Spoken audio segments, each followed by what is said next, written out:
السلام علیکم۔ ایک چھترول کی پارٹی۔ تحریک انصاف دنیا کی وہ واحد تحریک نکلی جس کی ساری تحریک صرف ایک ہی چھترول سے ختم ہو گئی،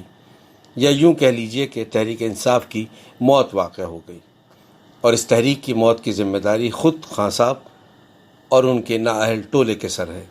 جن میں نہ سیاسی بصیرت تھی نہ سیاسی شعور تھا۔ خان صاحب یہ سمجھ ہی نہ سکے کہ ان کے درباریوں نے ان کے خلاف ایسا دام تزویر بچھایا، پھر ان مفاد پرست لوگوں نے خلوص و وفا کا ریشمی لبادہ پہن کر لفظ و بیاں کی چاشنی، لب و لہجے کی شیشہ گری، خوبصورت حوالے اور جملوں سے ایسے جالے بنتے رہے تاکہ شکار کو اپنے جال میں پھنسا کر اس کی آنکھوں پہ غفلت کی پٹی چڑھا کر اپنے مفادات کو حاصل کر کے کسی اور کی جاہ پناہ میں بآسانی چلے جائیں، اور خان صاحب آپ کف دست ملتے رہ گئے، اور اب تاریخ آپ کو ایک ناکام سیاستدان کے طور پر یاد رکھے گی۔ بہرکیف تحریک انصاف کی موت کے بعد جو اگلا مرحلہ تھا وہ وراثت کی تقسیم تھا۔ وہ کچھ اس طرح ہوا کہ اس میں کچھ وزیر و مشیر پیپلز پارٹی کے حصے میں آئے، اور کچھ کونسلر اور چیئرمین جماعت اسلامی کو ملے، اور کچھ جہانگیر ترین کی گود میں ڈال دیے گئے، اور یوں 22 کروڑ عوام کو نیا لالی پاپ دینے کے لیے استحکام پاکستان پارٹی میدان میں اتار دی گئی، جس کی تیاری میں نہایت ہنرمند، جفاکش اور محب وطن لوگوں نے نہایت تیزی اور کم وقت میں استحکام پاکستان پارٹی کا اعلان کیا، اور نہایت تربیت یافتہ ڈیزائنر سے جھنڈا اور منشور بھی تیار کر کے یہ ثابت کر دیا کہ طاقت کا سرچشمہ کون ہے۔ اگر آپ تھوڑی سی سیاسی بصیرت رکھتے ہیں تو آپ کو اچھی طرح یاد ہونا چاہیے ماضی میں ایسی بے شمار پارٹیاں بنوائی گئیں جن سے کام لے کر ٹیشو پیپر کی طرح استعمال کر کے پھینک دیا گیا، جس میں تحریک لبیک ہے، MQM حقیقی، پاک سرزمین، پیپلز پارٹی پیٹریوٹ، مسلم لیگ قاف، بلوچستان عوامی پارٹی، اور اب پیش خدمت ہے استحکام پاکستان پارٹی، جس کا انجام بھی ان سے کم نہ ہوگا۔ یوں لگتا ہے جیسے اگلے انتخابات میں ایک مرتبہ پھر عوام کے مینڈیٹ پر ڈاکہ ڈالنے کا منصوبہ تیار ہو چکا ہے، خدا نخواستہ، یا پھر کوئی نیا لاڈلا کرسی اقتدار پر لا کر بٹھا دیا جائے گا، مگر اس پر لازم ہوگا کہ وہ ماضی سے سبق سیکھے اور حکومت کرنے کے لیے مصنف کا لکھا ہوا اسکرپٹ پڑھتا رہے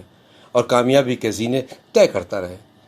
مگر جیسے ہی اداکار کو یہ احساس ہونے لگے کہ میں بہت بڑا اداکار بن گیا ہوں، اب میں اسکرپٹ سے نہیں اپنی مرضی سے بولوں گا، تو ایسے اداکار کو ہدایت کار فلم سے نکال کر باہر پھینک دیتا ہے، جس کی تازہ مثال آپ سب کے سامنے ہے، اور یہی کچھ 70 سال سے اس ملک میں ہو رہا ہے اور ہوتا رہے گا۔ اب دیکھنا یہ ہے کہ اگلے انتخابات میں استحکام پاکستان پارٹی، جس کی گود میں جو لنگڑے، لولے اور بھگوڑے گھوڑے موجود ہیں، وہ عوام کے پاس کیا لے کر جائیں گے۔ تبدیلی کا کیڑا تو ایک ہی چھترول سے نکل گیا،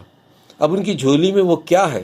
جو وہ عوام کو ایک بار پھر گمراہ کریں گے،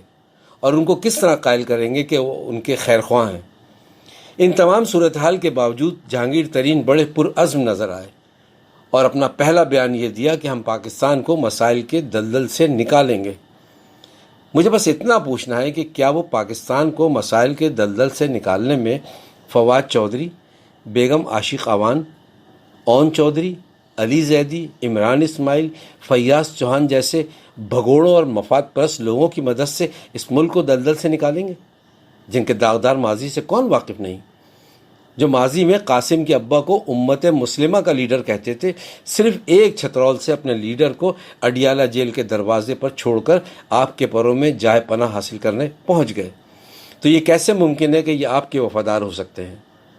پھر چند سالوں کے بعد یہ علی کے ابا کو بھی اسی انجام تک پہنچائیں گے جو قاسم کے ابا کا ہوا۔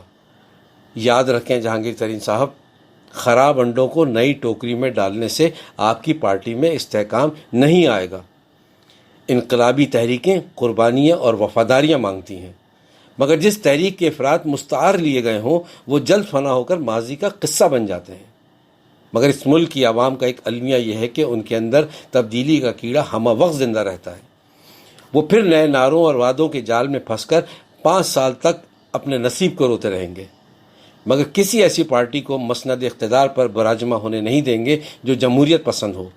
دیندار ہو، جو اسلامی نظام کے نفاذ کی بات کرتے ہوں، جو اپنے رب کے سامنے جواب دہ ہونے کا خوف رکھتے ہوں، جن کے رہنماؤں پر نہ نیب میں کوئی کیس ہو، نہ عدالت میں ان پر کوئی مقدمہ درج ہو۔ آئیے آج ہم یہ عہد کریں کہ اب ہم کسی ایسی پارٹی کا حصہ نہیں بنیں گے، نہ اس کو مسند اقتدار پر بٹھانے میں اپنا کردار ادا کریں گے جس پارٹی کے رہنماؤں پر نیب اور عدالت میں مقدمات درج ہوں۔ اگر آپ نے ان سیاستدانوں کو اس پیمانے پر پرکھ کر اپنا حق رائے دہی استعمال کیا تو یقین جانیے چند سالوں ہی میں آپ کو اس ملک میں نہ صرف خوشحالی نظر آئے گی بلکہ ماضی کی بے شمار محرومیوں کا بھی ازالہ ہوگا انشاءاللہ۔ اللہ تعالی ہم سب کا حامی و ناصر ہو۔ والسلام، بابر فاروقی۔